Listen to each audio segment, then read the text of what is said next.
OK, alors bonsoir à toutes et à tous. Bienvenue à notre mercredi de l'histoire à la Haute-Saint-Charles de février 2024. Alors, j'en profite pour saluer les gens qui nous regardent en direct sur Zoom.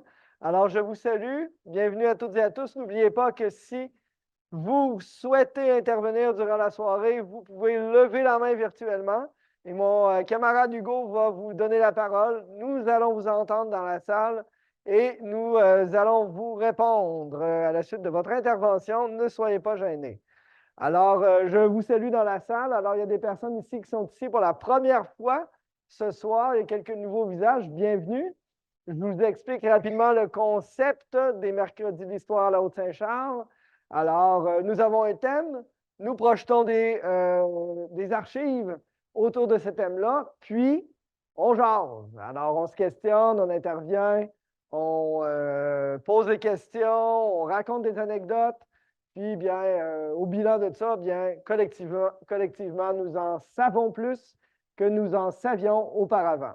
J'en profite pour dire que ce soir, je ne l'ai pas dit à personne, mais j'y ai pensé en cours de route, officiellement, ça fait 15 ans que nous faisons des mercredis d'histoire à la Haute-Saint-Charles. Oui, ben. Alors, l'idée est arrivée durant l'automne 2008, alors que j'essayais de contrôler le CA de la Société d'histoire, mais ça dérapait toujours avec mon grand-père vivait là, oui, mais moi, je connais un tel, puis la maison, puis ici, puis ça. Puis on dérapait sans arrêt. Alors, je dis, il faut utiliser cette énergie-là. Puis j'ai décidé de créer les mercredis d'histoire à partir de février 2009. C'est ça. Donc, ça fait 15 ans qu'on fait ça. Et plus de 100 fois plus tard, on est encore là, puis on réussit encore à jaser puis à trouver des thèmes qui intéressent les gens. On nous regarde en direct, on nous regarde en différé maintenant et on est présent en direct dans la salle pour poser les questions et avoir du plaisir avec notre passé commun et collectif. Je profite de l'occasion pour souligner la présence du conseiller municipal Steve Verrette, conseiller municipal de Saint-Émile-Lac-Saint-Charles, ici présent, alors qui est venu assister à notre présentation. Merci d'être là, ça nous fait chaud au cœur de vous accueillir avec nous ce soir. Bien. Alors, ce soir, on va parler de Saint-Émile. J'en profite tout de suite pour dire que Saint-Émile, dans nos archives à la Société d'histoire, c'est notre maillon faible. Nous avons peu d'informations, peu de photos anciennes, peu d'anecdotes, peu de documents par rapport aux autres territoires qui nous entourent. Alors, on a beaucoup de choses sur Neuchâtel, on a beaucoup de choses sur le lac Saint-Charles, parce qu'il existait autrefois aussi une Société d'histoire du lac Saint-Charles. On a beaucoup de choses sur Val-Bélair depuis qu'on a on a accéléré la recherche sur le territoire là, il y a quelques années. Et bien, Loretteville, évidemment, qui était le cœur, qui était le cœur institutionnel, qui était le cœur commercial, qui était le cœur paroissial aussi. On a beaucoup d'informations sur Loretteville. Donc, j'en profite ce soir pour vous le dire à vous ici présents, mais également aux gens qui sont à distance ou qui nous réécouteront sur YouTube par la suite, de ne pas vous gêner à nous contacter si vous avez des photos, des documents, des objets, des histoires à raconter. On conserve ça dans nos archives par la suite et on en fait profiter le plus grand nombre. Alors, Saint-Émile ce soir, en fait, la première chose que je me suis demandé en commençant ma présentation sur Saint-Émile, c'est la chose suivante. Comment nomme-t-on ce territoire-là? Hein? Déjà, le territoire où on se trouve présentement, comment le nomme-t-on? Là, vous allez dire facilement Loretteville. Oui, attends une minute, c'est Loretteville depuis 1913. Après ça, avant ça, 1904-1913, ça s'appelait le village de la Jeune-Lorette. Avant ça, ça s'appelait la paroisse Saint-Ambroise de la Jeune-Lorette. Mais où étais-tu? Où te trouvais-tu? Dans la seigneurie Saint-Gabriel, dans la paroisse Saint-Ambroise, dans la paroisse de Charlebourg? Nomme le territoire dans lequel tu es. C'est une chose difficile. Eh bien, cette situation-là s'applique également pour le territoire de Saint-Émile, qui porte ce nom-là depuis même pas 100 ans, on va dire ça comme ça. Alors, c'est difficile, notamment dans les archives, de trouver de l'information sur le territoire quand on ne sait pas comment le nommer. Alors, évidemment, il y a le territoire seigneurial, il y a le territoire paroissial, il y a le territoire municipal, puis en cours de route, vous allez voir que je vais faire intervenir ces toponymes-là. Alors, c'est ma première intervention sur comment nomme-t-on le territoire. Alors, Dans le Courrier du Canada, qui est un journal, là, vous allez voir, je mets ma source journalistique, là. Dans le Courrier du Canada du 13 février 1871, hein, ça va faire 142 ans, 40, c'est ça, calculez-le. Très bientôt. Alors, mettez-moi pas dans le trouble, mettez-moi pas dans le trouble. Alors, il y a ici là, une vente par le shérif hein, à la Jeune-Lorette. M. François-Xavier Picard de la paroisse de Saint-Ambroise de la Jeune-Lorette, chef de la tribu des Hurons, qui habitait dans la maison de Sawenowi aujourd'hui, là. Hein, vous savez c'est quoi? C'était la maison, son fils Paul Picard, j'en parlais tantôt, il était notaire, puis il travaillait là, là. Alors, il était chef de la tribu des Hurons contre Augustin Bédard du même lieu, cultivateur savoir. Écoutez, c'est là que ça nous intéresse. Une terre située dans la paroisse Saint-Ambroise de la Jeune-Lorette, concession Saint-Romain. La rue Saint-Romain, ça vous dit quelque chose? Dans Saint-Émile? Eh bien, c'était comme ça qu'on nommait une partie du territoire de ce qui est Saint-Émile aujourd'hui en 1871. Je vous ai dit qu'on ne savait pas comment nommer le territoire. Alors là, c'était la Jeune-Lorette. Jeune-Lorette, là, c'est l'arrondissement de la Haute-Saint-Charles aujourd'hui, à peu près. T'sais, la Ville de Québec n'a rien inventé en 2002 avec les fusions municipales. Hein? Elle n'a rien inventé parce qu'elle a pris à peu près le territoire de la paroisse originale de Saint-Ambroise de Jeune-Lorette et en a fait un arrondissement qu'on a appelé la Haute-Saint-Charles. Alors, dans ce vaste territoire-là, il y avait un petit rang qui s'appelait Saint-Romain. Eh bien, on le nomme comme ça ici dans cette nouvelle du 13 février 1871. Donc, on vendait une terre dans la concession Saint-Romain. Puis après ça, ça nous intéresse moyennement, là, mais on va le lire pareil. Là. Contenant un arpent et une perche de front sur 20 arpents de profondeur, avec la maison, grange et autres bâtisses dessus construites. Circonstances et dépendances. Donc, maison, grange et autres bâtisses. Ça nous intéresse. Donc, il y avait des maisons. On pourrait aller chercher, trouver la place exacte, puis savoir, puis identifier que sur tel lot, dans le rang Saint-Romain, dans la rue Saint-Romain d'aujourd'hui, il y avait une grange, une maison et autres bâtisses construites en 1871, puis que ça appartenait à Augustin Bédard, qui n'avait pas payé ses dettes, probablement, là. En tout cas. Alors, on continue. En numéro 2, il y avait aussi une terre en bois debout à la montagne Saint-Charles, puis tout ça doit être vendu à la porte de l'église de la paroisse Saint-Ambroise, de la Jeune-Lorette, ici, au bord de la rue, parce qu'il n'y avait pas d'église à Saint-Émile à ce moment-là. Hein? Ça va arriver dans les années 20 seulement. On va le voir tantôt comment ça va arriver. Hein? Donc, ils vendaient ça ici. On est loin du rang Saint-Romain ici, là, l'autre bord de la rue. On s'entend, là, mais c'était ça le territoire. Alors, le 14e jour de février prochain, à 10 h du matin, avec un petit cupidon et un petit chocolat en mangeant ça le matin. Bien sûr. Bien. Donc, on nomme le rang. Ce rang-là, Saint-Romain, c'est une concession, un rang, une côte. Ça prend ces expressions-là à travers le temps. Ça faisait partie d'une seigneurie qui s'appelle la seigneurie Saint-Ignace, qui est une bande de terre étroite à l'est de la seigneurie Saint-Gabriel et qui inclut, là, avec son front sur la rivière Saint-Charles dans le Québec, là, une mince bande de terre en incluant le lac Saint-Charles en montant encore plus loin vers le nord. Bien, on va voir des cartes de ça tout à l'heure. Ici, justement, je viens tout de suite, le notaire Paul Picard, fils de François-Xavier Picard, le précédent. Alors, le 11 février, on est toujours en février, là, 1873, cette fois, le notaire Paul Picard, dans sa minute 88, donc son 88e document qu'il va écrire, donne une procuration à un dénommé Édouard Verrette. Je ne sais pas si c'est pareil avec vous, M. Verrette. Aucune idée, on pourrait le trouver. De la part de, guillemets, des gens de Choyen. D'accord? J'en parle. Ce dernier, Choyen. Vous venez de Choyen. Oui. Mais c'est rare qu'on le voit écrit. Hein?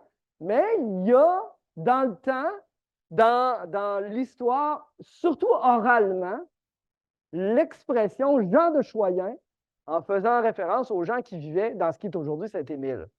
D'accord? J'ai trouvé quelques références à ça dans des documents écrits. Puis dans les minutes du notaire Paul Picard, on le mentionne. Alors, qu'est-ce qu'il dit dans ce document-là? Il dit qu'il donne une procuration à Édouard Verrette pour représenter les gens de Choyen dans un contrat de travail avec plein de monde pour travailler. C'est bizarre. Pour travailler à la construction d'un bout de chemin de fer entre Sorel et Acton. C'est pas de... Je le sais que c'est bizarre. Moi aussi, je trouvais ça. Mais qu'est-ce que tu veux que je te dise? C'est ça qui est écrit dans le document. Alors, Puis, ben, c'est ça. Puis, on va voir l'extrait, le document. Là, je te l'ai mis ici, là. Tu vois ici, là?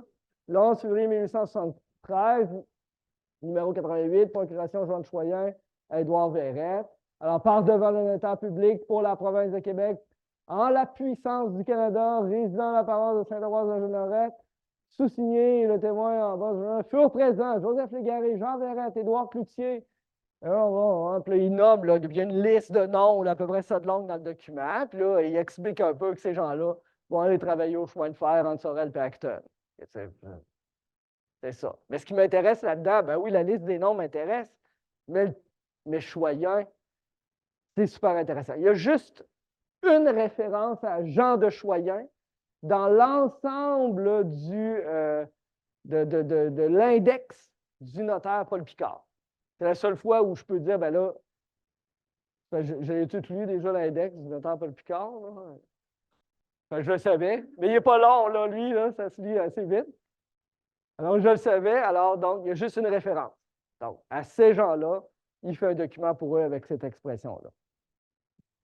Pourquoi on les appelait Jean de Choyen?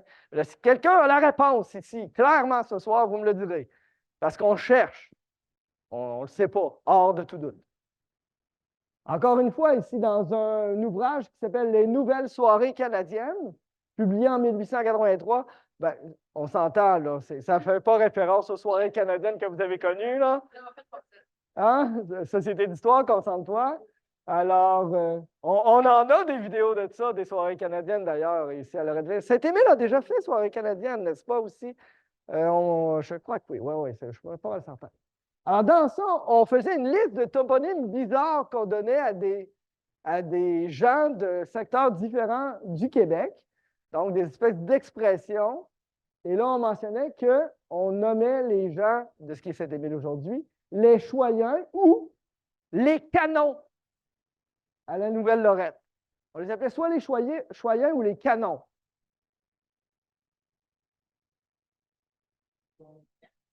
Oui, c'est la même gang.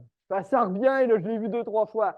Là, H212, ça c'est quand je donne des cours. Je me suis trompé. Société d'histoire, je ne sais pas ce que ça veut dire canon. Demandez-moi-le pas. Mais on utilisait ça. Pourquoi? Parce que les gens de Saint-Émile sont des canons de beauté. Je ne sais pas comment dire, je ne sais pas. Je ne sais pas. Mais là, il y en avait d'autres après. Les sorciers à l'île d'Orléans, les marsouins à l'île aux Coudes, les genres noirs en Beauce, les beignets à Sainte-Rose. Là, genre noir, on a déjà entendu ça, là, quand même. Mais les Choyens, oui, mais canons, non. J'ai découvert ça en montant la présentation la dernière fois. Donc, Choyen, canon, je l'ai vu 2-3 fois. Choyen, on le voit 2-3 fois aussi. Je continue dans le temps un peu. Je me suis amusé à chercher des nouvelles dans les journaux archivés des Archives nationales du Québec. Vous savez que les Archives nationales du Québec ont numérisé à peu près tous les journaux anciens dont ils avaient la propriété et ils ont construit un outil qui nous permet de chercher par nom de personne, par mots-clés, par date, etc., etc. Puis j'ai cherché quelques nouvelles autour de ce qui est Saint-Émile, en ayant bien sûr la difficulté de devoir nommer le territoire. Hein? Comment on le nomme le territoire? Enfin, quand ce n'est pas clair, puis qu'on cherche, ben c'est plus difficile. C'est difficile, comme dirait l'autre, à chercher puis à trouver des réponses de ce côté-là. Alors, voici quelques nouvelles que j'ai trouvées. Allez-y, M. Savard. Ça, c'était dans les nouvelles soirées canadiennes. C'est le nom de la publication, les nouvelles soirées canadiennes. Le prochain, c'est d'une nouvelle. Je n'espère pas vous faire peur, là. Surtout si vous retournez à Saint-Émile ce soir, ça peut être dangereux. Il y a 6 cas de variole dans le rang Saint-Ignace à la Jeune-Lorette. Coup de théâtre, dans l'électeur du 28 octobre 1885, le rang Saint-Ignace, ben, ça, c'est la concession, c'est le rang, c'est la côte, là où croisent de la Faune et la Pierre aujourd'hui. Donc, le cœur du village de Saint-Émile, d'aujourd'hui, là où il y a l'église, le presbytère, l'école et tout ça, ben ça, c'était la concession Saint-Ignace, dans la seigneurie Saint-Ignace, pour nous mêler un peu. Donc, au sud, on avait Saint-Romain, on va avoir Saint-Ignace, puis après ça, vers le nord, on va avoir Miséricorde et Saint-François-Xavier. Donc, ce sont des noms de rang, de côte, de concession. Alors, il y a 6 cas de variole dans le rang Saint-Ignace à la Jeune-Lorette. Bon, ce n'est pas étonnant parce que depuis les années, j'ai trouvé plusieurs références à des cas de variole sur le territoire. Et je pense que c'est à peu près dans les mêmes années, peut-être la même année, mais vous savez qu'il y avait un moulin à papier près de la chute ici et qu'on faisait du papier en déchiquetant des guenilles. Et on avait fait venir des guenilles de Montréal et on avait déchiqueté les guenilles ici au moulin à papier près de la chute. Et les guenilles étaient infectées à la variole et il y avait des travailleuses qui avaient attrapé la variole à ce moment-là. La variole est une maladie comparable à la varicelle, extrême. D'accord? C'est une maladie terrible. Aujourd'hui, on n'attrape pas ça parce qu'on a, grâce à l'OMS, éradiqué la maladie en vaccinant l'ensemble de la population mondiale, ou à peu près. Par chance, oui. Alors, ça, c'était dans l'électeur du 28 octobre 1885. Évidemment, là, vous comprenez que j'ai cherché Saint-Ignace et Jeune-Lorette comme mots-clés pour trouver de l'information. Dans le carnet du reporter, toujours dans l'électeur, cette fois-ci, le 26 décembre 1895. Regardez bien la nouvelle, ça nous fait penser un peu à un univers bizarre comme celui qu'on vit. M. Pierre Pajot, de la concession Saint-Ignace de Saint-Ambroise. Donc, là, on le nomme Saint-Ambroise, tu comprends? Parce que c'est dans la paroisse Saint-Ambroise à Jeune-Lorette. Nommer le territoire, là, c'est difficile. Alors, de Saint-Ambroise, Jeune-Lorette a labouré hier. C'est assez extraordinaire à cette saison de l'année pour être mentionné. Alors, évidemment, labourer le 26 décembre, c'est spécial, puis c'est pour ça qu'ils en ont fait une nouvelle dans le journal. M. Pierre Pajot. Oui. Des fois, les noms, effectivement, sont écrits différemment. Ici, c'est le cas, P-H-G-E-O-T, mais aujourd'hui, probablement que ce Pajot-là s'appelle Pajot E-A-U. Bien, pas lui, là, mais les autres après, là, on s'entend? C'est ça. Oui. Oui. C'est un journal. À Québec, je pense que ça a un lien avec ce qui est devenu le Soleil. Je pense que l'électeur Le Soleil, sauf erreur, il faudrait que je valide, là. Non. Oui, c'est un journal, d'après moi, national, peut-être juste de Québec, de la région de Québec. Ce n'est pas un journal local. Non. Ici, d'ailleurs, c'est le journal Le Peuple. C'est pas écrit, là, mais je vous le dis, c'est Le Peuple de Montmagny. Donc, ça, c'est un journal publié à Montmagny, celui-là. D'ailleurs, on le reconnaît parce que lui est jaune, sépia un peu comparativement aux autres. On a une chronique mortuaire ici. Beaulieu, à Saint-Ambroise de la Jeune-Lorette, concession Saint-Ignace, encore une fois. Hein? Le 8 septembre 1913, à l'âge de 61 ans, est décédé le sieur Charles Beaulieu de la paroisse. Alors, on publie la chronique mortuaire de quelqu'un mort dans le rang Saint-Ignace, à Saint-Émile aujourd'hui, dans un journal publié à Montmagny en 1913. Pourquoi? C'est une excellente question. Peut-être qu'il y avait une famille là-bas, je ne saurais dire.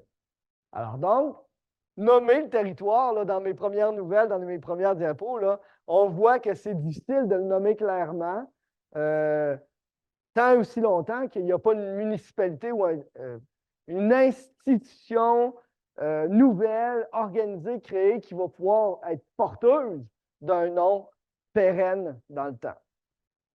Je continue.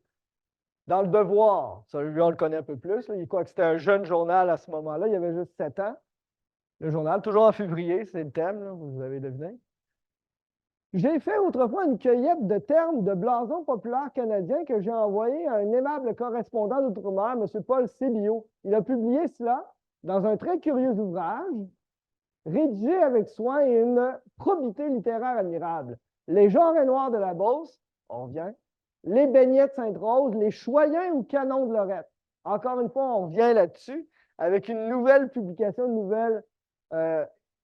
Faut trouver son livre. Ben oui, peut-être qu'il. Ben oui, on le trouvera. On va mettre Hugo là-dessus. Il est bon dans ces affaires-là. Alors, donc, on fait une nomination. En fait, on nomme certains toponymes ou étranges qui existent au Québec sur des territoires ou des personnes. Puis, encore une fois, Choyen, oui, mais Choyen, canon. C'est ça. Bon. Il avait probablement lu le même livre que moi. Ouais, c'est ça. Alors, ici, là, attention, dans La Patrie, un journal publié à Montréal. Vous l'avez peut-être connu, La Patrie, là, certains d'entre vous, là, peut-être là, que vous le receviez chez vous, je ne sais pas trop. Non, en tout cas, ouais, c'est ça. La Patrie, le 17 août 1925. On annonce une nouvelle paroisse, la création d'une nouvelle paroisse religieuse. Alors, elle est née du démembrement de la paroisse de Saint-Ambroise de Lorette. Alors, encore une fois, on dit de Lorette, pas de Jeune Lorette, pour nous mélanger un petit peu plus. Et on va l'appeler Saint-Émile. Alors, de notre correspondant, je vais vous lire, peut-être que vous ne voyez pas assez bien d'où vous êtes. Alors, on mentionne une nouvelle paroisse vient d'être fondée dans le diocèse de Québec, composée d'un démembrement de la paroisse Saint-Ambroise de Lorette. La nouvelle a été annoncée officiellement hier à ses paroissiens, par M.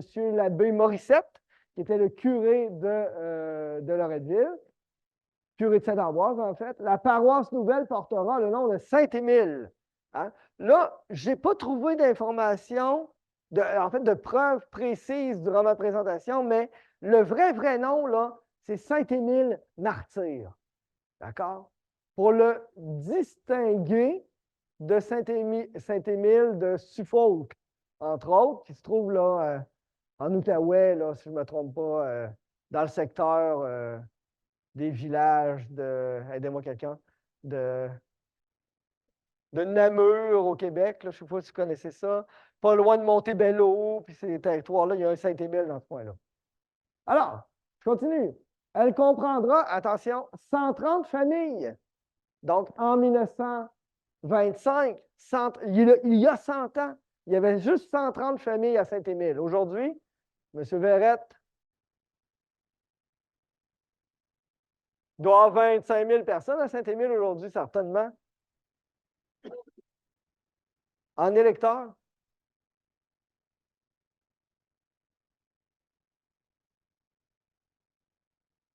Juste à Saint-Émile. Ouais, c'est ça. Là, on dit 130 familles, puis après ça, on dit plus de 600 âmes. Donc, 130 familles, 600 personnes. Donc, à peu près, mettons, je ne sais pas, 4-5 personnes par famille. Là. Alors, attention, le terrain pour la nouvelle église, je ne sais pas si vous saviez ça, a été donné par M. Ludger Bastien. Ludger Bastien, qui était alors député du comté de Québec à la législature, et son frère, M. Alexandre Bastien. Donc, qui ont fourni le terrain pour la construction de l'église. D'ailleurs, Alexandre, là, pour vous le présenter un peu, on connaît bien Ludger Bastien, là, mais Alexandre Bastien possédait là, ce qui est le Café Rorequet, la maison du Café Rorequet, là, qui est un ancien restaurant à la mairie, qui a été l'hôtel de ville de Loretteville aussi. Donc, il y avait sa maison d'été là, puis il y avait les usines, les industries là, de tannerie dans le parc Jean-Roger Durand. Donc, Alexandre, il était là, lui. Donc, il est député du comté de Québec, c'est bon, je l'ai dit. Monsieur l'abbé Émile Bédard, vicaire du Sacré-Cœur de Jésus, a été nommé premier curé de la paroisse naissante. Donc, on vient, je pense, d'apprendre que le terrain pour l'église, puis le presbytère, le cimetière, ça vient de la famille Bastien. Oh, ça, c'est une excellente question. Je ne saurais répondre à ça. C'est une bonne observation, M. Turcotte. Je ne croirais pas. Je crois que c'est un hasard, probablement. Oui, c'est vrai. Ça peut être vrai, oui. Oui, ouais, M. Verrette? Oui, vous avez passé la patrie, vous, M. Verrette. 2 sacs, soleil patrie.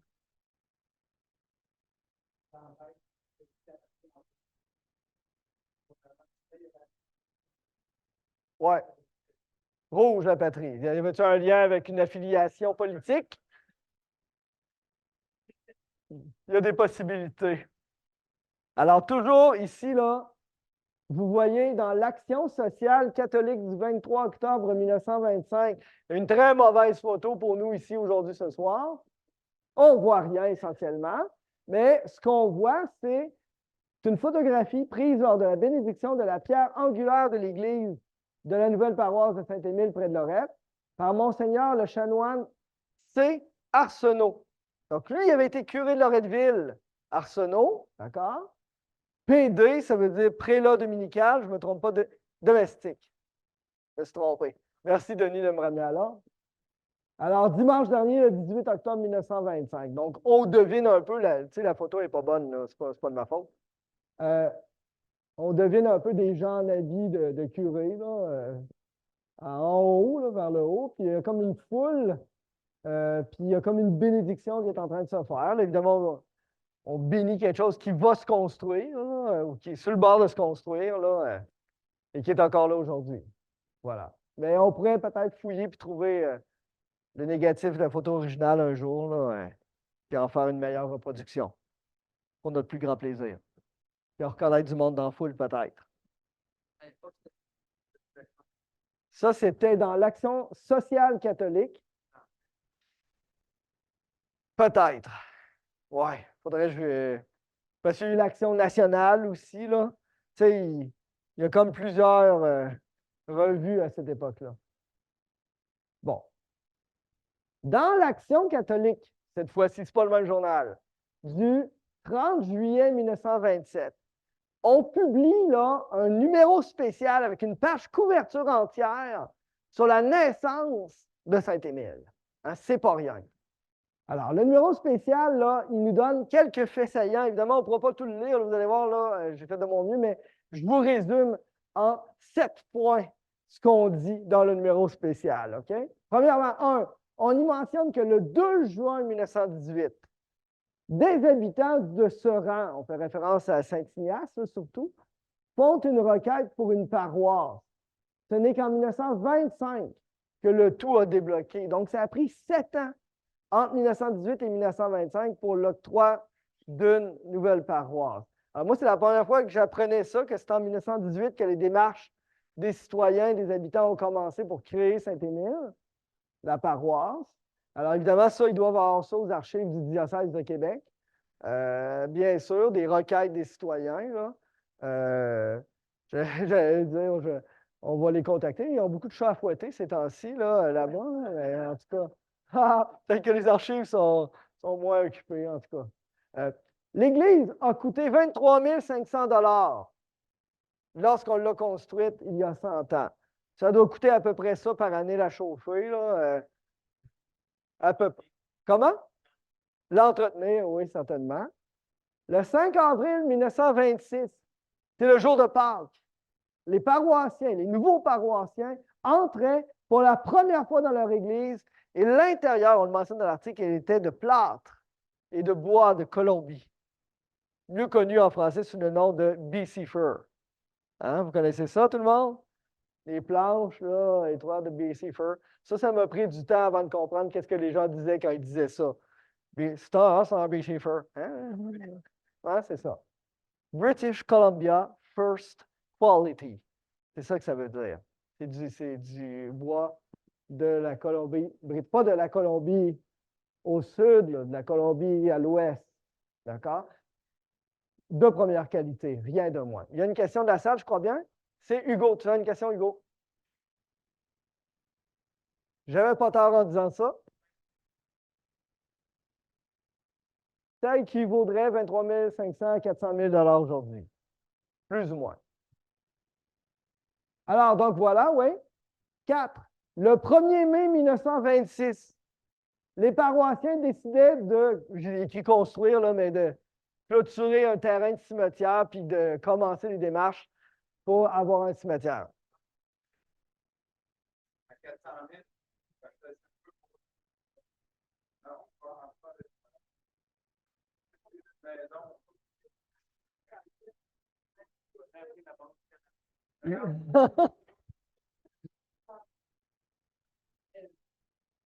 mais c'est.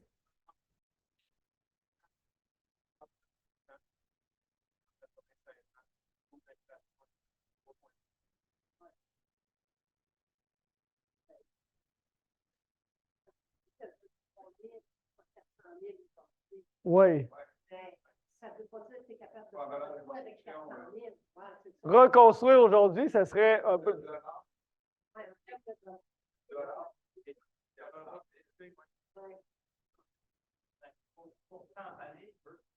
Oui, ça devait être un coût certain pour les paroissiens.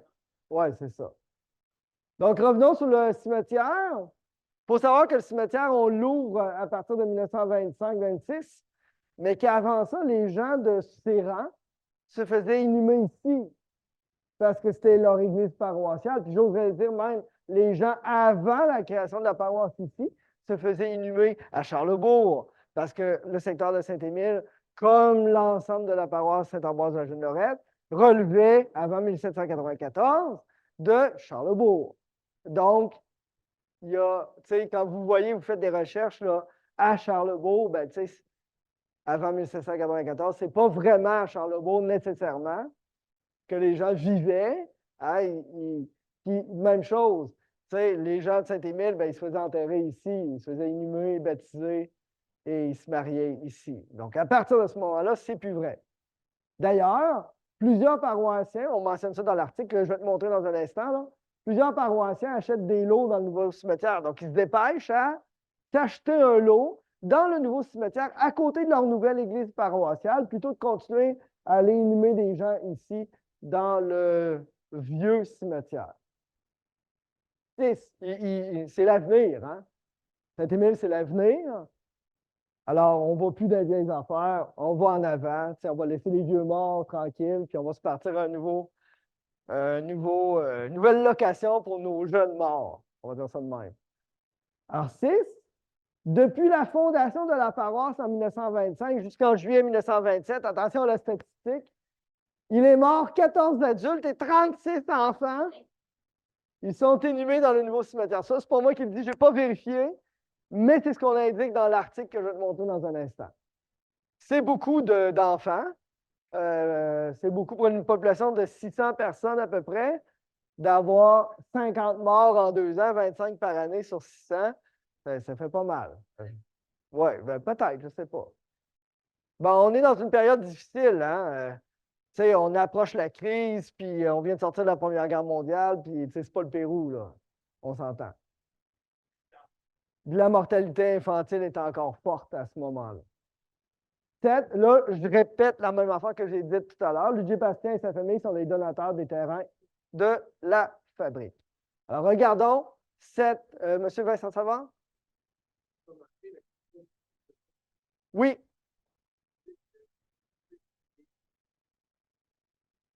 Pour réduire le coût réel, probablement. Il y a des chances que ce soit ça. Certainement, certainement. Alors, voici l'article. Vous voyez la page couverture de l'Action catholique, le 30 juillet 1927. Moi, c'est la première fois que je la voyais, cette page couverture-là, honnêtement. Puis je la trouve vraiment géniale. Donc, on voit l'église en haut, l'intérieur de l'église en plâtre et en bois de Colombie. Puis on voit là, bon, l'évêque, le premier curé, le maire, le presbytère. Puis là, ben, cette photo-là, ici, là, en bas à gauche, vous l'avez sûrement déjà vu, c'est pris du sud vers le nord avec l'église en haut à gauche. Puis on voit un petit chemin qui est Élisabeth II ou la pierre, là, un peu tortueux qui monte vers le nord, un petit chemin en terre étroit. Donc, c'est une super belle page couverture qui fait la une d'un journal national en lien avec l'ouverture de cette nouvelle paroisse, de ce nouveau territoire-là. Puis à l'intérieur, il y a aussi des informations, un texte que j'ai résumé dans les points précédents, puis je vais te le montrer parce qu'il y a quand même 2-3 pubs intéressantes dans cette présentation-là. Donc, on voit ici, là, ce que je t'ai résumé dans les 7 points, c'est ce qu'on retrouve dans l'article, qui se trouve juste à gauche, finalement, parce qu'on ne trouve pas l'article vers la droite, ça ne parle pas de Saint-Émile. Mais il y a des pubs, par exemple. On dit que l'église de Saint-Émile a été construite par Eugène Gagnon. Après ça, ici, qu'est-ce qu'on dit? L'ameublement provient de G. Chalifo Inc. Puis, ici, on mentionne dans cette pub que le chauffage de l'église et du presbytère de Saint-Émile, ça a été fait par P.T. Légaré Unité. Puis, on voit là les types de chauffage là, qu'on a installés dans l'église. On s'assure du confort et de la santé de tout le monde à l'intérieur. C'est ça, 110 piastres, ces appareils comme ça là, à cette époque-là.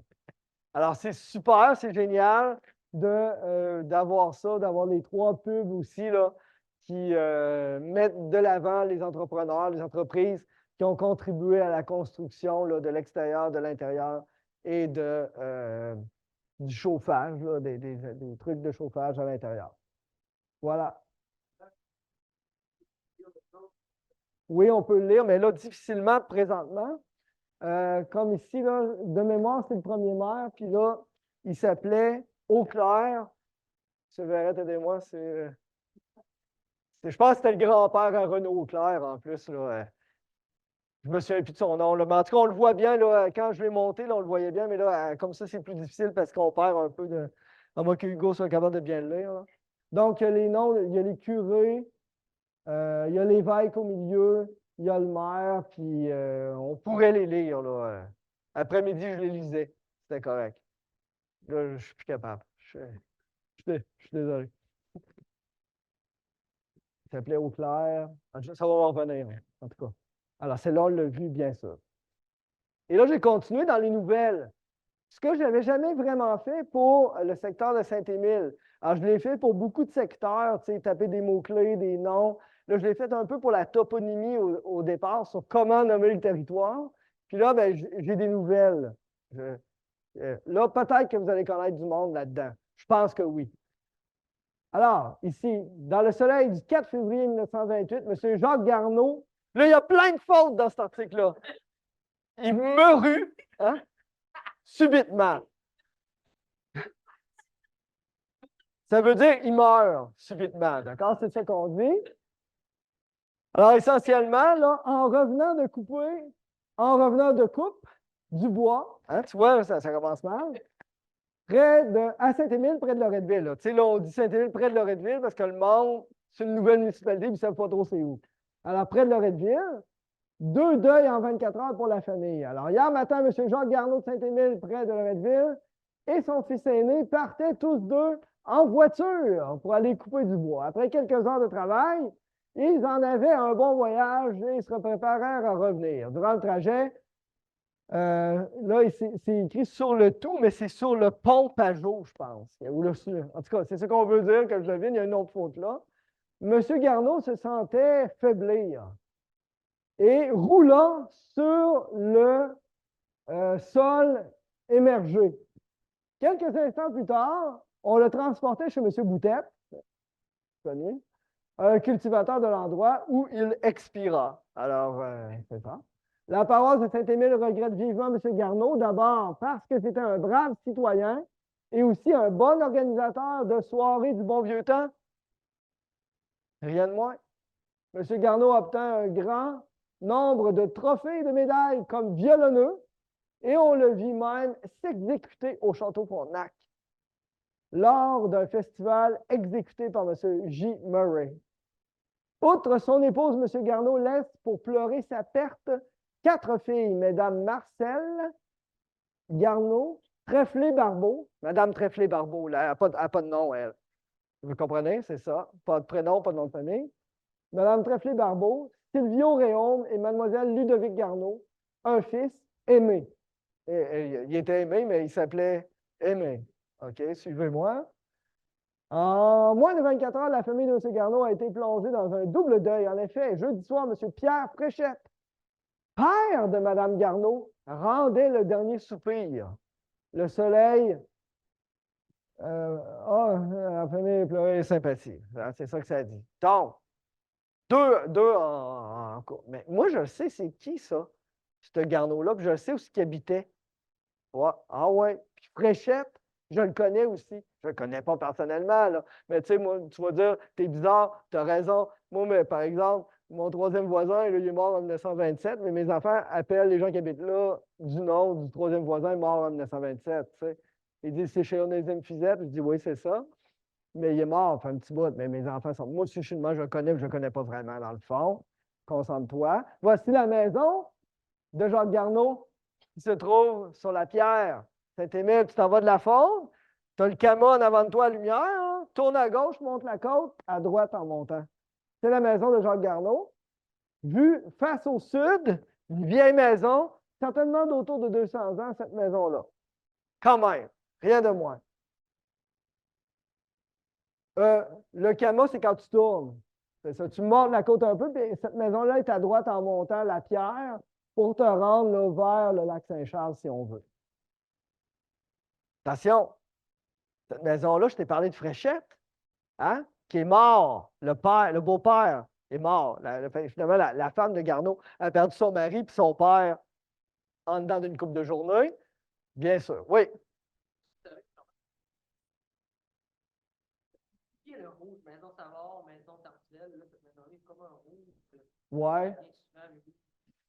Là, je ne pourrais pas dire précisément sur celle-là, parce que j'ai une autre photo où je ne suis pas sûr qu'elle était rouge sur l'autre photo. C'est une photo antérieure à ça, trouvée dans les Archives nationales du Québec, qu'on nommait à ce moment-là Maison Fréchette. Alors, voici la Maison Fréchette en 1943. Là, je l'ai dit, elle s'appelait Jacques Garneau, parce que c'est le gars d'avant. Puis, ben, j'ai une anecdote à te raconter. Certains étaient peut-être ici, ça fait très longtemps cette anecdote-là. Il y avait un monsieur qui venait au Mercredi de l'Histoire qui s'appelait Alexandre Renaud, qui est aujourd'hui décédé, et qui racontait que lui, Alexandre Renaud, il aurait probablement 100 ans aujourd'hui, Denis, je ne me trompe pas en disant ça.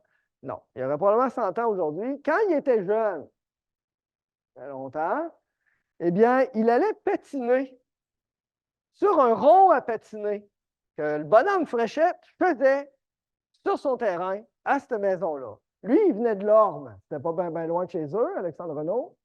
Puis il allait patiner là parce que il y avait une des filles, Fréchette, qui tu comprends-tu?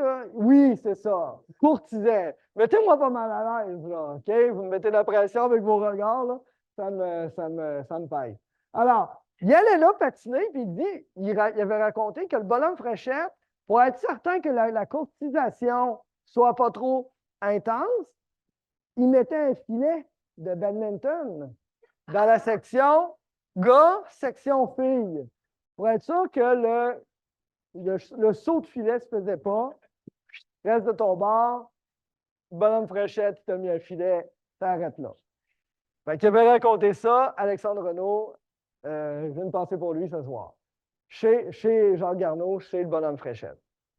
Puis, ben, je ne pense pas que ce soit marié avec elle. Là, en tout cas, je ne sais pas si le filet a bloqué l'affaire, mais en tout cas. Oui, M. Verrette. Oui. C'est dans la rue Saint-Antoine? Oui, c'est ça. Coin Bellevue, Saint-Antoine.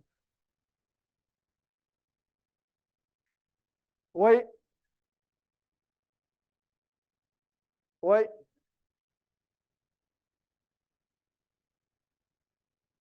Oui.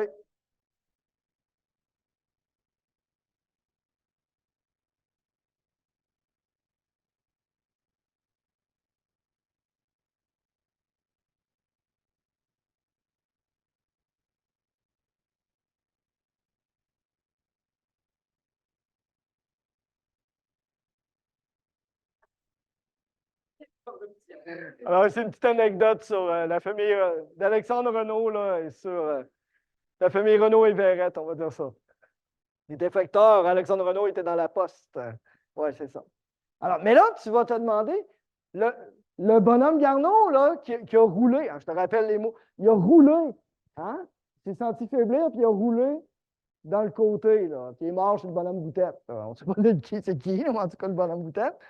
Alors, une mort comme ça qui arrive, bien sûr, qu'est-ce que tu penses? Il y aura une enquête du coroner à la suite de son décès. Voici ici le résumé de l'enquête du coroner. Alors, Jacques Garneau, hein, à l'âge de 58 ans, un vieillard, c'est terrible, c'est vieux, là. Hé, tabarouette.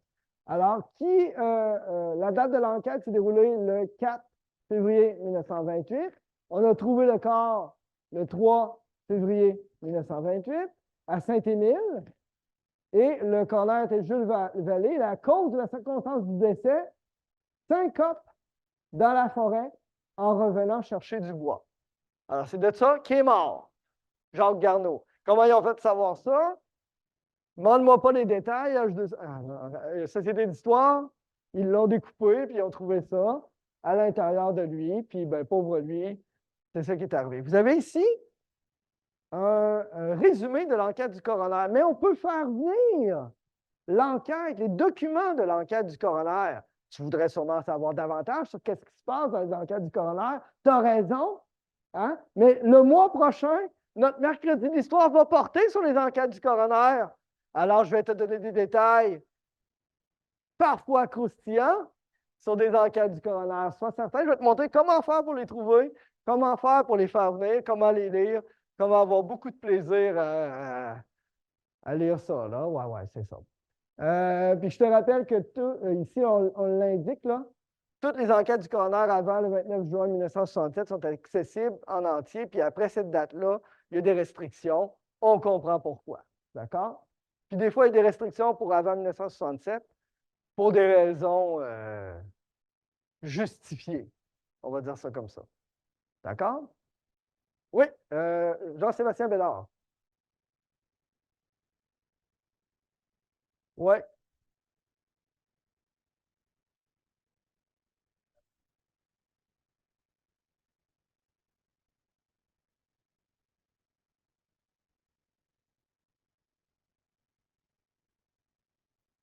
Ouais. Mais on va aller voir dans le recensement de 1911. Fréchette. Ouais, ça ne serait pas le même.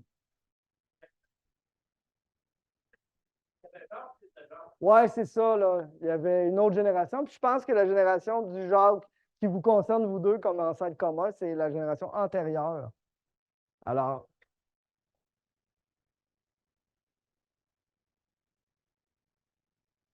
ben, j'étais là.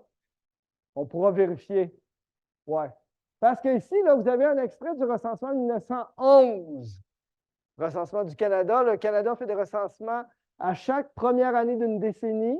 C'est une tradition britannique, on faisait ça en Angleterre.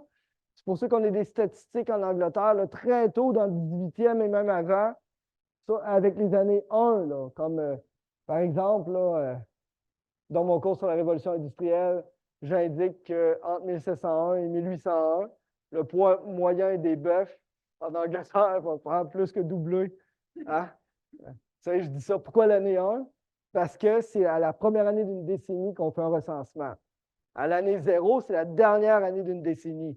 Hein, comme dans une dizaine, c'est de 1 à 10, 10 la dernière année. La première année, c'est 1, 11. D'accord? On se comprend? Vous me suivez? Oui, c'est bon.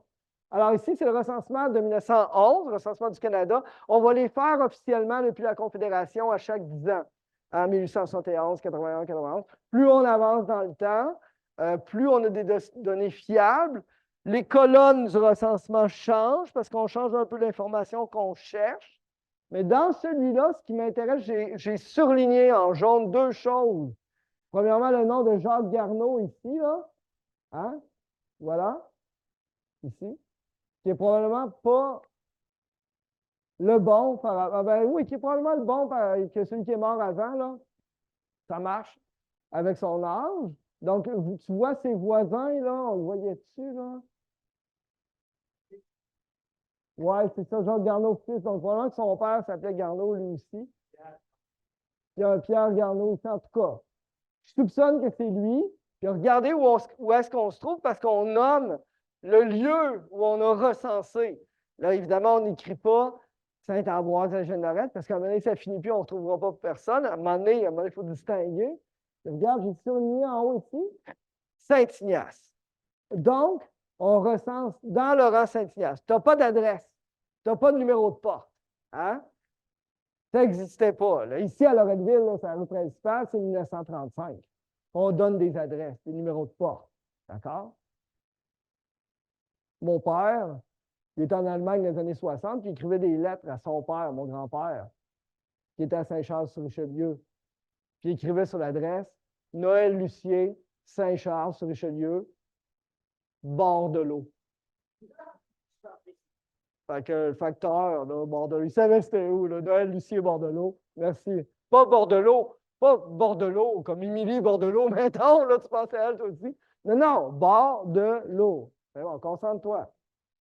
Ce qui serait intéressant de faire aussi avec ce recensement-là, je l'ai regardé dans tout le secteur de Saint-Émile. On va nommer, on va recenser des gens dans seulement 2 rangs, juste dans Saint-Romain et dans Saint-Ignace. Donc, plus vers le nord, comme s'il n'y avait personne qui habitait là. Hein? Ça ne veut pas dire qu'il n'y avait personne. Là. Il y avait peut-être des gens qui avaient des chalets, des terres à bois, puis qui possédaient ces terrains-là. Ils les possédaient, c'est sûr. Mais on recense juste dans Saint-Ignace et dans Saint-Romain.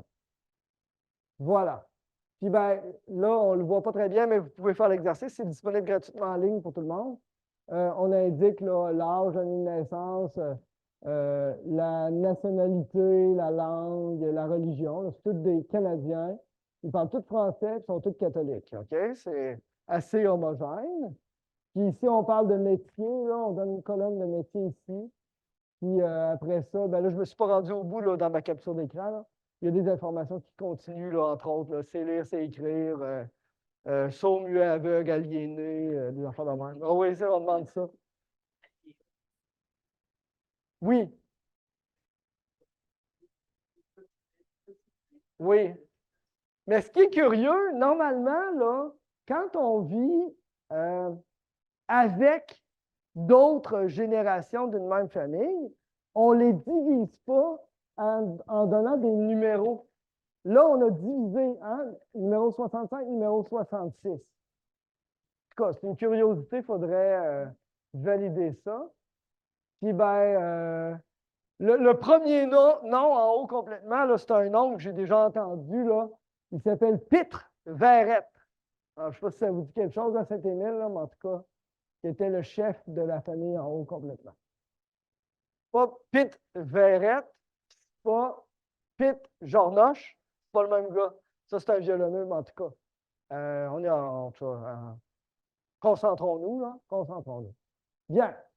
Alors, dans le soleil du 27 novembre 1934, un enfant empoisonné à Saint-Émile. Un bébé de 15 mois, enfant de M. et Mme Eugène Cloutier. Ça, Eugène Cloutier, là, pas les mocassins, des mocassins. Oui, hein, c'est ça, je ne me trompe pas. Alors, un enfant de M. et Mme Eugène Cloutier boit du pétrole et succombe à l'empoisonnement. C'est terrible. Alors, un malheureux bambin de 15 mois s'est empoisonné dimanche soir en buvant du pétrole et il est mort quelques heures plus tard, malgré les bons soins qui lui furent prodigués. La petite victime est Jean-Paul Cloutier. À une autre place, on écrit Paul Eugène Cloutier. Hein? Fils de M. Eugène Cloutier, entrepreneur, de Mme... Vous le voyez là, Eugène Cloutier, entrepreneur. Donc, c'est notre gars de mocassin. Et de Mme Cloutier, née Florida Lemay, de la paroisse de Saint-Émile, comté de Québec. En joie, le petit garçon s'empara d'une bouteille de pétrole dont sa mère se servait pour allumer le poêle.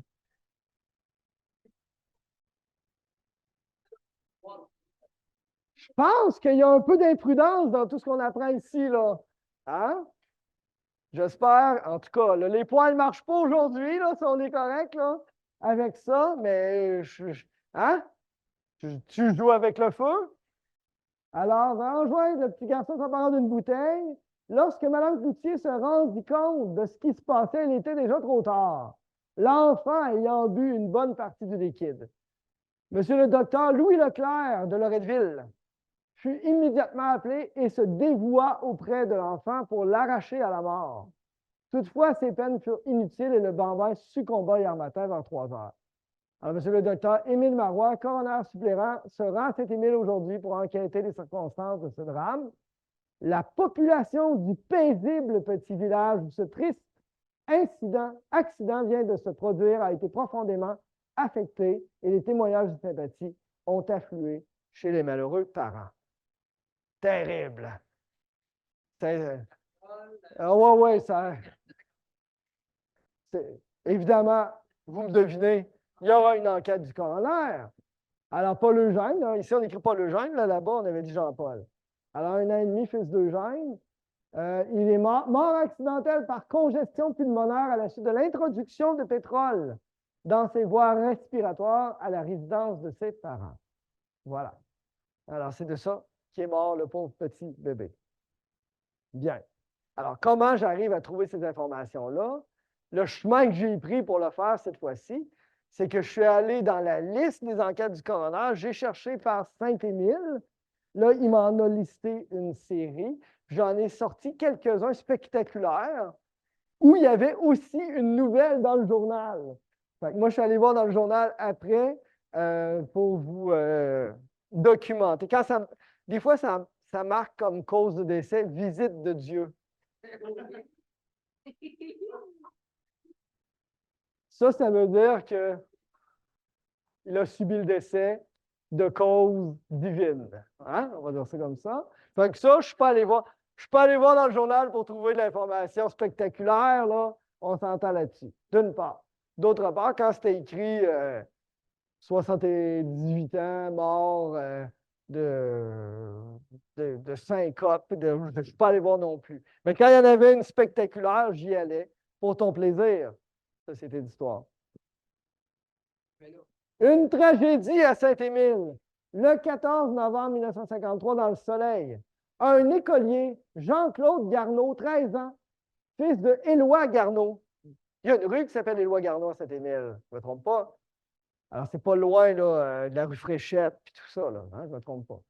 Alors, un fils de M. Éloi Garneau, sacristain de Saint-Émile et de Mme Garneau, prénom Madame, nom de famille Garneau, a trouvé une mort tragique dans le village de Saint-Émile hier après-midi. Le jeune Garneau a été tué instantanément par un camion conduit par Paul-Émile Beaulieu. Tu le connais, Paul-Émile Beaulieu? Lac-Saint-Charles, PEB. Tu le connais? C'est tragique. Alors, conduit par Paul-Émile Beaulieu de Lac-Saint-Charles, à une faible distance de la résidence de ses parents, au moment où il se rendait à l'école en compagnie de 2 de ses petites sœurs et d'un petit frère. Le docteur Raymond, coroner du comté de Québec, a ouvert une enquête hier soir à la morgue Silvio Marceau aux fins d'identifier le corps. L'enquête se continuera lundi prochain lorsque la Sûreté provinciale aura terminé ses recherches. Relevé, évanoui et baignant dans son sang, le jeune Garneau fut transporté sur la galerie de la demeure de M. Léo Terrien, où il reçut les derniers sacrements en attendant l'arrivée des ambulanciers. À son arrivée à l'hôpital, les médecins devaient cependant constater la mort de l'enfant. Jean-Claude Garneau était élève de 7e année au couvent de Saint-Émile. Il laisse dans le deuil son père et sa mère, M. et Mme Éloi Garneau, ses frères, M. Jean-Guy, Roland, Michel et Denis Garneau, ses sœurs, Mlle Lucille, Georgette, Janine et Micheline Garneau. Je suis peut-être certain qu'il y en a dans cette gang-là qui sont encore en vie aujourd'hui. En 1953, tu peux avoir 10 ans, tu peux avoir 80 aujourd'hui, puis ça marche. D'accord? Alors, quelques jours plus tard, le 14, on a décrété après l'enquête que c'était une mort accidentelle dans l'événement du 18 novembre 1953. Alors, une enquête du coroner tenue hier soir à la morgue Marceau. C'est un drôle de nom, ça, la morgue Marceau. En tout cas, de Québec par le docteur Raymond de Courville. Il venait de Courville, son prénom, c'est pas Raymond. Courville. Donc, son prénom, c'est J.E. D'accord? Sur la mort de Jean-Claude Garneau, 12 ans de Saint-Émile, tantôt on disait 13, de Saint-Émile, comté de Québec, le jury a rendu un verdict de mort accidentelle. Bon, là, quand il y a un jury, c'est parce que il y a un genre de procès, à savoir, il y a des témoins qui témoignent la séance tenante. Ce n'est pas juste le coroner qui arrive, qui vérifie le corps, puis qui dit « Ah, OK, le corps il a explosé, il est mort de ça, puis c'est terminé. » là. Non, non, non, là. Parce qu'il y a eu un accident de voiture, il y a des témoins, puis tout ça. Là. Dans l'enquête du coroner autour de la mort de Bertha Baller, que certains ont connu ici à Loretteville, là, il y a eu aussi un procès et des témoins comme ça. Le jeune Garneau, fils de M. et Mme Éloi Garneau de Saint-Émile, avait été tué instantanément vendredi midi dernier par le camion de M. Paul-Émile Beaulieu de Lac-Saint-Charles. Évidemment, il y a aussi le résumé de l'enquête du coroner, où on a mentionné qu'il était mort a subi une mort accidentelle par fracture du crâne et fracture de la cuisse gauche. Décès survenu alors qu'il jouait à la tag dans la rue. Il fut frappé par un camion. Hein? Ça va jusque-là. Qu'est-ce qu'il faisait? Les témoins ont sans doute dit qu'il jouait à la tag. Il a voulu éviter un coup. Le camion est arrivé. Fracture du crâne, cuisse gauche. Merci, bonsoir. C'est terrible, hein, quand même.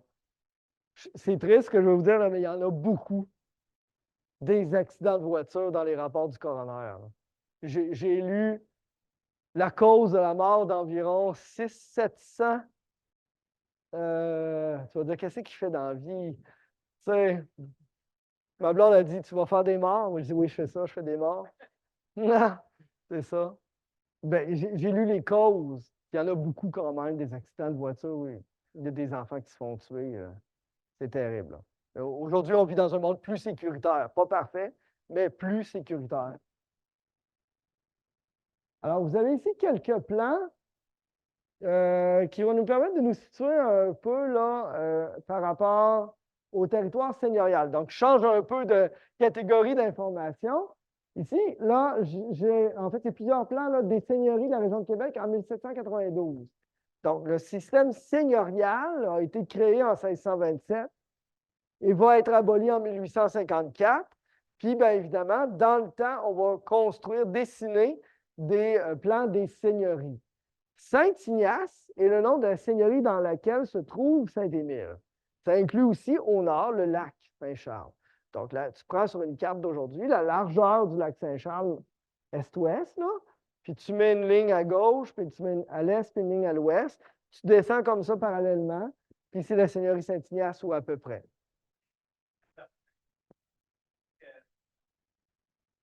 De la colline, oui, c'est ça. De la colline est la ligne de division entre la seigneurie Saint-Ignace et la seigneurie Saint-Gabriel.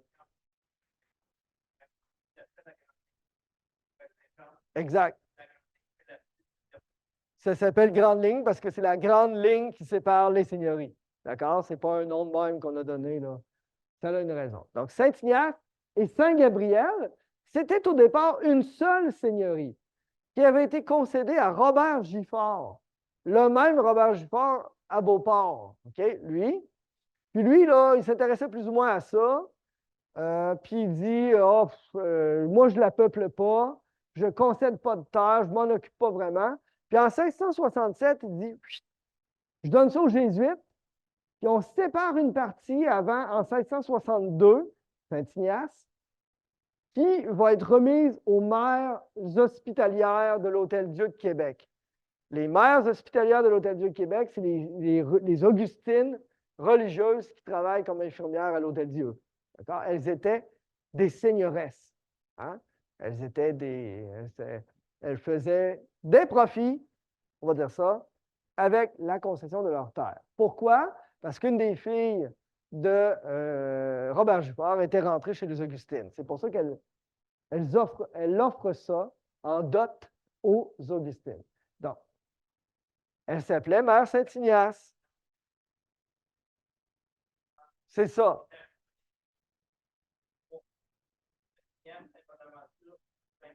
Et ce sont tous des noms de rang de la seigneurie Saint-Ignace. Saint-Bonaventure, c'est Chauveau.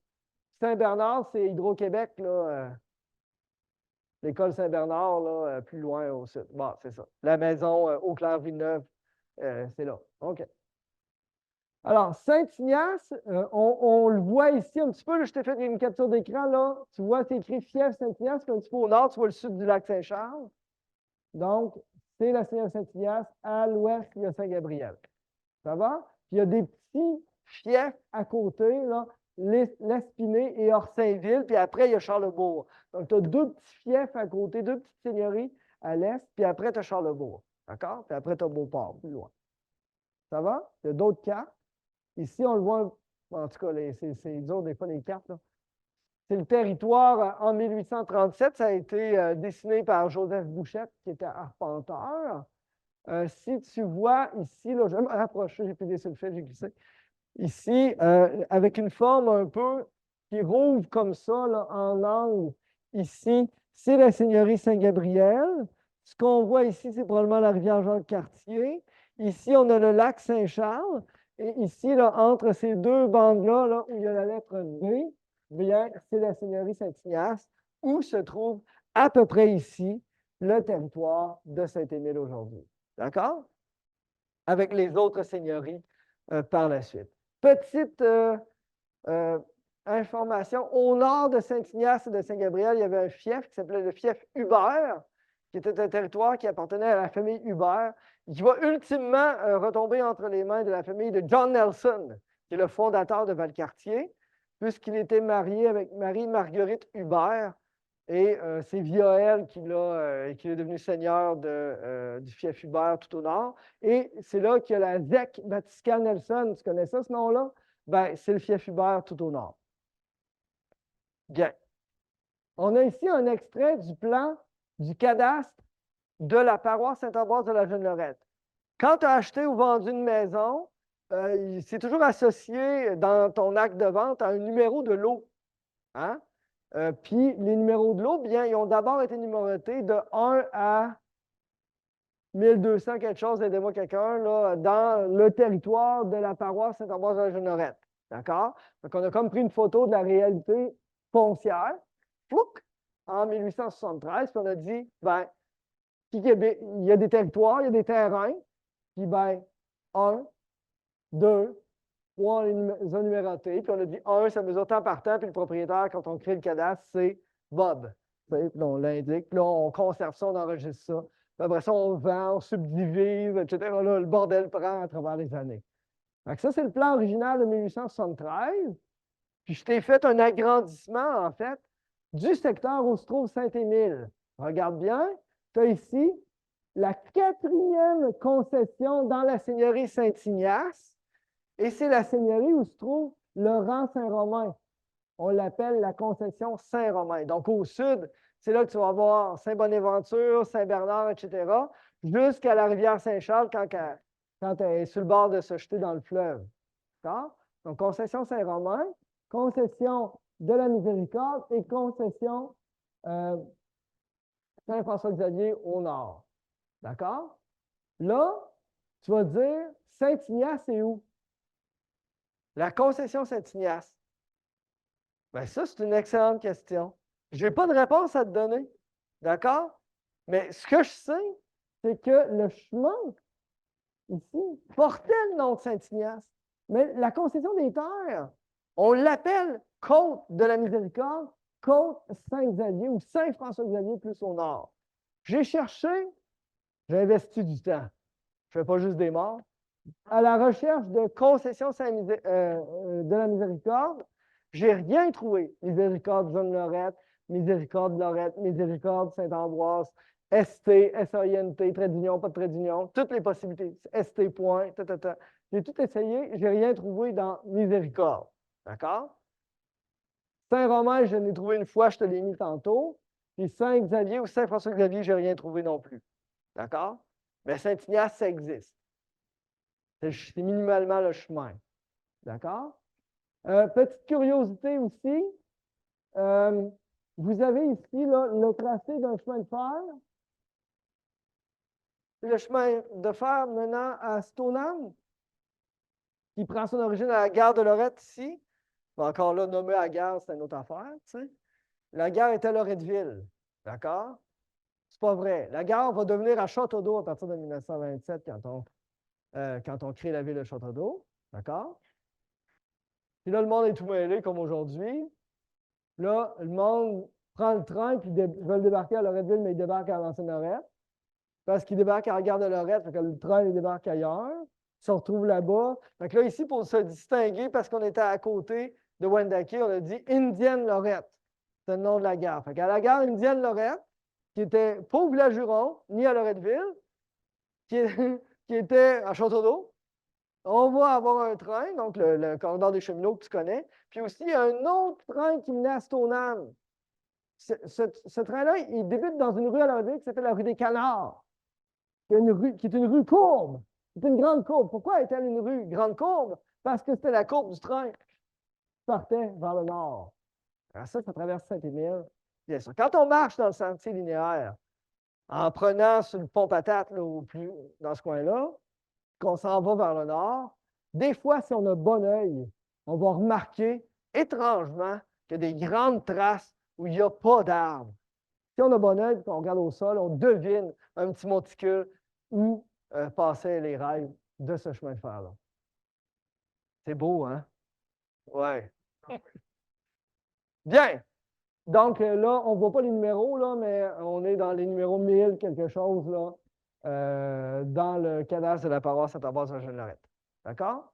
Évidemment, les numéros suivent. Là, le gars qui a fait les numéros, il s'est parti à 1 quelque part, puis il est allé en rang. Tu sais? Il a essayé d'avoir une certaine logique. Là. Bon, dans Saint-Émile, je ne les connais pas par cœur, là, mais par exemple, là, sur la rue Racine, là, c'est des numéros 600 au sud, 700 au nord. C'est des numéros 400 jusqu'à 500 à partir de Saint-Claude. C'est des numéros 520 en montant là, sur l'Ormière. Donc, ils descendent, qui remontent en remontant les numéros vers le nord, de l'autre côté. Tu sais, il y a une logique comme ça. Là. Puis le numéro 1, là, c'était la montagne à Bonhomme, là, en haut, là, bien loin dans le nord, dans le nord-ouest. Bien. Aujourd'hui, les numéros, c'est des numéros à 7 chiffres. C'est 1 million, hein, parce que c'est le cadastre du Québec. Là, c'était le cadastre de la paroisse Saint-Ambroise de la Jeunnerette. Mais la carte nous intéresse parce qu'il y a des noms anciens pour nommer le territoire. Là, ici, une vue aérienne de Saint-Émile en 1948. C'est la carte qui est une super carte. Là, je vous en ai déjà parlé. J'ai déjà fait un mercredi d'histoire sur la carte. C'est un ensemble de photos aériennes qui ont été prises puis collées ensemble pour donner une vue de l'ensemble de la région de Québec, de la ville de Québec surtout, en 1948. Puis bien, ce qu'on voit ici, là, c'est le cœur institutionnel de Saint-Émile, donc avec l'église qui est probablement ici, le presbytère, l'école sur le coin, donc on a la pierre qui courbe un peu, la maison de Jacques Garneau qui est à peu près là, qui s'en va là, vers le nord. J'aurais pu mettre à agrandir un peu puis montrer le tracé du chemin de fer, je l'ai pas mis. À moins que ça soit ici. Oui, il est ici, là, c'est vrai, vous avez raison. Donc, on a ici la Faune, boulevard de la Rivière, effectivement. On a Valcartier, probablement. De la colline, je veux dire. Excusez-moi, on se concentre. On a ici Élisabeth II Lapierre là, qui descend. On a Saint-Romain. On a ici. Puis, ben voilà. Regardez cette carte-là. Essentiellement, c'est des terres cultivées, de la forêt, avec une concentration des 130 familles, 600 personnes, un petit peu plus à ce moment-là, autour de cette intersection-là ici. Hein? C'est ça le cœur, le noyau villageois de Saint-Émile, c'était ça, là. Il y avait une petite agglomération le long de Saint-Romain, mais attention, là, il n'y a toujours pas grand-chose, là. Quelques fermes là, sur ce chemin-là. Là. D'accord? Il est encore là, le cimetière. À Saint-Émile, oui, il est toujours là. Toujours en fonction. Là, on inhume encore des gens là. Hein? Je ne me trompe pas en disant ça. Ouais, donc, depuis 1925. C'est ça. 14 adultes, 36 enfants dans les 2 premières années. On s'en souvient. Sur le site des Archives nationales, ben, il y avait cette photo-là de l'église de Saint-Émile qui a coûté 23 500 $, 400 000 $ en chiffre d'aujourd'hui, semble-t-il. Alors, l'église est toujours église. Le presbytère, il n'est plus là. Le presbytère, il n'est plus là, puis ils ont construit une résidence, là. C'est des personnes âgées, autonomes, là, qui vivent là. Oui, je ne me trompe pas en disant ça non plus. Puis ben, l'église, il y a encore des messes qui se disent là. Je ne sais pas à quelle fréquence, là, mais ça sert encore comme église. Le bureau de la paroisse est au sous-sol de l'église. Bien. Alors, voilà. Donc, il y a toujours le cimetière à l'arrière également. Là, voilà. Alors, ça m'amène à vous présenter mes sources. Alors, ce soir, je pense que c'est la première fois que je fais ça. Aucune source provient de nos sources à nous, à la Société d'histoire. Ça ne veut pas dire qu'on n'a pas des choses sur Saint-Émile. On en a un peu, mais comme je vous disais, pas beaucoup. Dans notre livre publié en 2019, il y a quelques photos de Saint-Émile qui proviennent de nos collections, mais on n'a pas grand-chose. Et la conférence de ce soir sert un peu à faire un appel à tous sur des photos anciennes. Des fois, on pense que, ah non, ça ne devrait pas les intéresser, mais des fois, ça nous intéresse quand même, tu sais. Alors, soyez pas gênés d'en parler puis d'informer si vous avez des contacts à Saint-Émile là, ou ailleurs, là, sur notre territoire, là, évidemment, on prend tout, de photos anciennes. Alors, mes sources, BNQ, Ad Vitam. Ad Vitam, c'est le moteur de recherche principal des Archives nationales. C'est là que j'ai trouvé, entre autres, la photo de M. Fréchette avec le rond à patiner puis le filet de badminton. Alors, également la photo d'église que je viens de vous montrer. BNQ, cartes et plans, c'est là que je suis allé chercher les plans seigneuriaux. BNQ, archives des notaires. Alors, je suis allé consulter la minute 88 du greffe de Paul Picard, notaire, qu'on peut tout lire en ligne. Il est entièrement disponible, comme plusieurs autres greffes de notaires. Ben, c'est aussi ça, faire des morts, là. Hein, c'est ça. C'est lire les index, puis chercher des noms de personnes à aller voir, puis c'est un investissement de beaucoup de temps, là. C'est le même. Tu vois. BNQ, archives des journaux, donc les lecteurs, le soleil, tous les journaux que j'ai sortis, c'est dans les recherches qu'on peut faire sur les journaux anciens numérisés. BNQ, enquête du coroner de la région de Québec. Alors, ce n'est pas tout le territoire du Québec qui est couvert par l'accessibilité au résumé des enquêtes du coroner, mais on a la chance que la région de Québec le soit, ce qui fait en sorte que ça donne vraiment beaucoup de choses vraiment le fun. Là, j'en ai commandé un, il faut que j'appelle pour payer. Il faut que j'appelle pour payer. Je dis ça à notre trésorière. Une enquête d'un linteau qui s'est fait tuer en se battant chez Alphonse Savard en 1947, je pense. Parce que c'était quoi déjà la cause? Il y en a un, il parlait trop fort, puis il dérangeait, puis tout ça, puis ils se sont battus dans la rue, puis il y en a un qui est mort. C'était un linteau, là, je me souviens plus de son prénom. En tout cas, je l'ai commandé. Je vais vous en parler la prochaine fois. J'ai consulté également la carte aérienne de Québec en 1948. J'ai utilisé Google Maps pour la maison de Jacques Garneau.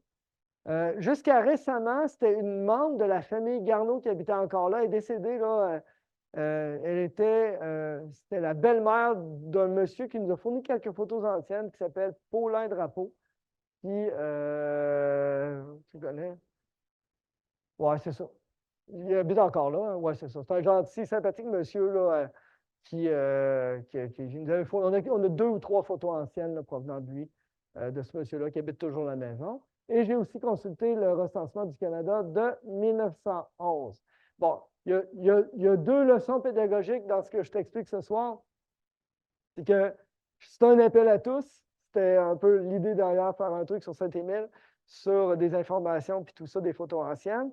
Mais c'est aussi pour te montrer qu'on peut à peu près tout trouver ce qui existe quand on cherche avec les outils qui sont disponibles gratuitement pour tout le monde. On a juste besoin d'une connexion Internet. Puis le ciel est la limite, là, pour parler en français, là, de tout ce qu'on peut trouver. Puis toi aussi, peut-être qu'un jour, tu vas aller dans le mort, là, chercher des. Qu'est-ce que tu fais? Je cherche des morts. Ouais, c'est ça. Non, je ne cherche pas encore personne ici. Mais ben voilà, hein, c'est un plaisir pour moi de vous avoir parlé un peu de Saint-Émile et vous avoir fait découvrir des histoires croustillantes un peu sur le monde qui se fait frapper, qui se fait découper en morceaux. Puis, non, il n'y avait pas de découpe en morceaux ce soir. Monsieur Barrette, Choyen. Alors, on mentionne ici, M. Pierre Verrette mentionne qu'il y avait de la chicane relativement à l'utilisation du mot choyen dans des tournois de balles ou de hockey, je ne sais pas trop, lorsqu'on utilisait le mot vis-à-vis des gens de Saint-Émile. Il n'y avait pas ça se faire appeler les choyens. Mais vous voyez que c'est très ancien parce qu'en 1870, on le disait déjà. Là, au pire, aujourd'hui, vous utiliserez canon au besoin. Là. Ils connaissent peut-être moins, on l'a vu ça plus tôt. M. Steve Verrette. Il y a un Éloi, une Rosalma, Rosalie, Édouard. Sa femme, elle s'appelait peut-être Hermine, hein, c'est ça. Ça se pourrait. Qui était voisin de Ismaël Lafont. Lui était maire aussi, Ismaël. Oui, il avait 35 ans en 1911. Ismaël Lafont. C'est ça. Il y avait des enfants, là, Belzémir, Patrick ici, Léonie peut-être, Aimé. Donc, plusieurs. Donc, tu vois, je pense qu'on était dans le cœur du village, là, avec ces noms-là, parce que le recenseur, l'énumérateur, là, il passait d'une maison à l'autre. Des fois, il traversait la rue. Puis... Est-ce qu'il y a des questions? Mais tentez pas, je vais saluer les gens qui sont sur Zoom, les remercier d'avoir été avec nous ce soir. Puis, on vous rappelle que la prochaine représentation, c'est une pièce de théâtre, c'est une pièce de théâtre, va se faire le 6 mars, si je ne me trompe pas en disant le 6 mars, et il sera question des rapports du coroner. Apporte tes gants en plastique, en caoutchouc, puis ton sarrau, ça va juter. Alors, merci pour les gens à distance. À la prochaine, le 6 mars.